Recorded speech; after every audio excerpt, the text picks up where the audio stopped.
That's the core of my system: flies, baits, and scents. We're using all three. It's a hybrid system. It's a combo system. I've talked about this before. We've talked about the flies a little bit, but the bait, my preferred bait now is superworms, Morio beetle larvae, okay? 2, I tie my own flies, but the flies are more like bait harnesses where you just tie a little bit of material on the front and you're tying live bait on the rear. Now the last component are commercial bait scents. You think, well, why do you need commercial bait scents when you're using live bait? Why do you need using live bait when you have flies? Well, you know, here's a company, Mojo Catfish Bait, from what is it, Aquatic Nutrition. Here's another one from the same company that I use. You've seen me talk about this stuff all the time. This is my go-to favorite, most epic, most awesome bait scent ever. It stinks to high heavens. It smells like death. Each one of those components provides something that the other doesn't. What do lures do? Flies, lures, they attract fish. That's what it does. It catches a fish's attention. If there's a little bit of glitter or a little bit of sparkle or really vibrant colors or a lot of bulk or a lot of whatever on that fly, or a lot of vibration coming off that fly, that will get a fish's attention. Just like if a car is passing down the street, oh, you see motion. You hear the car displacing the air. You hear the friction of the tires against the road, it going over the bumps. You're like, oh, what's that? You look over, right? If a bird passes overhead, oh, what, an airplane, oh, well, look at that. You see, all kinds of things around us that get our attention. Motion gets our attention. Vibrations, we hear those vibrations a lot of times. There's just frequencies in our ears, but a fish can feel that. So a fish's sense of hearing and sense of feel are sort of one sense, really. They may or may not bite, right? How many times have you seen a fish swimming after your artificial lure, but never actually committing and taking the bite? Why is that? Well, the fish are kind of smart, right? They know real food from fake food. Now, sometimes fish will bite as a reaction bite. They will bite because they're just ornery, like a bass is just ornery. Or if what you have is close enough to the real thing in terms of the way the overall vibration that it gives off, if they're hiding under a rock and a piece of bait comes floating over, bam, they'll just reaction bite it. Or while they're bedding, they will bite and attack anything that's coming too close to their beds, right, to protect the fry. But that's not a consistent of enough bite for me to want to feed myself. Ergo, you add live bait. It's real food.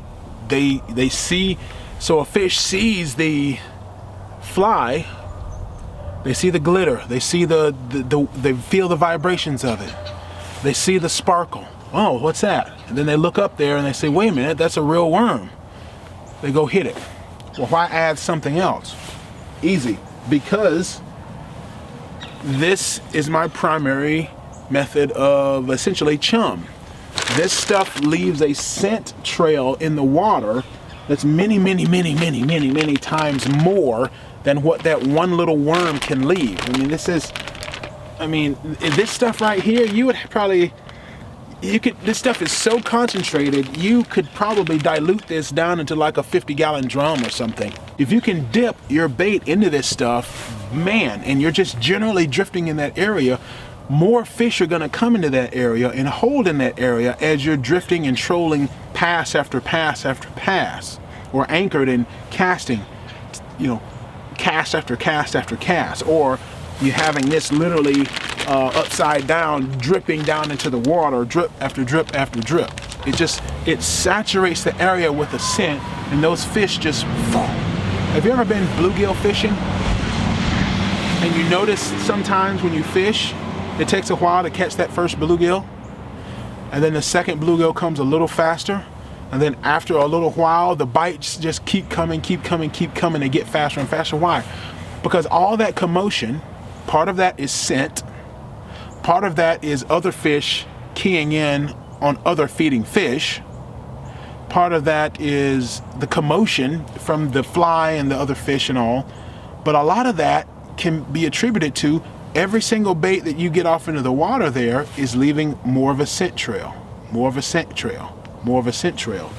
Instead of having to throw 20 worms off in the water to do this, you just dip it one time in this. It helps me use less bait because I don't have an infinite number of worms. Instead of having to put 4 beetle larvae on my hook, I could put 1 and just have a fly tied to give it the extra bulk.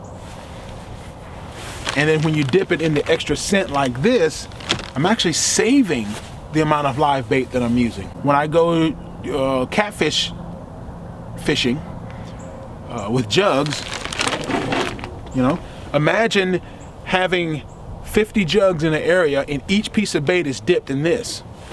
You think that's going to draw in more fish over time, over the time that you're working the jugs in that area?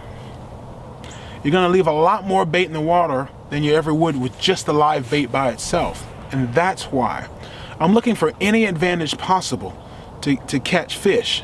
I'm not interested in wasting time. I'm not interested in fishing, I'm interested in catching. I will say that time and time, probably to the day I die. Because I see a lot of people out there on the water fishing, and many of those fishermen are far better fishermen than me, I'm gonna be honest with you. But a lot of those people, I see them out there, they're doing all the tricks, they're doing all the casts, they're doing the flipping, they're casting, and they got the cool gear, and they got the glittery ferry boat, and they got the radar and sonar, and they've got all the gear, but they're not catching anything, at least not in the same ratios that I am, much of the time. Of course, they have an advantage because they have all that gear and equipment. They can get into spots or fish in ways that I can't, and that does give them an advantage. But for many of those people who don't have a lot of time to fish, what they do is spend most of their time on their gear, thinking that that's going to help them catch more fish, when that's just simply not true. When what they really need is just a fly with a worm on it and dip it into some fish oil. Right, would give them way better results than a $3,000 sonar or a $30,000 boat and the doggy's back. There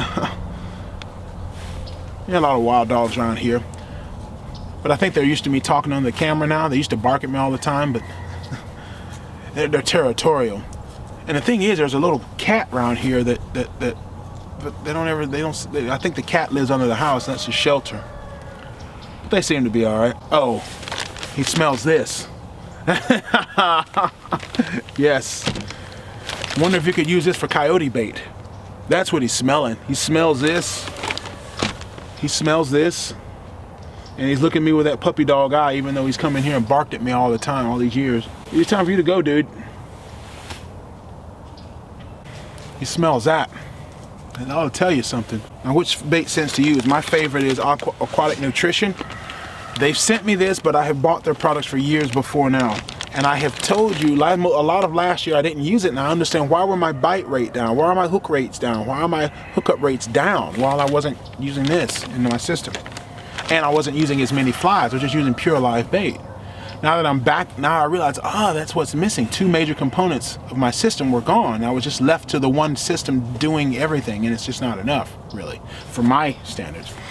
The second favorite bait scent is just get you some menhaden oil or some baitfish oil. If you get to Minnesota Tackle, Minnesota Trap and something, I'll try to put a link as well. If I forget, just remind me, where you can buy a full gallon of bait scent oil for about, what is it? I think it's less than $20, and it'll last you a long, long time. It's actual real bait.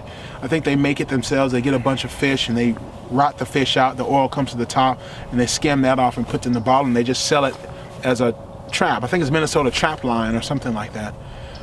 And that works as a bait scent. Even some of the cheese baits and things like that from catfish can make a good bait scent.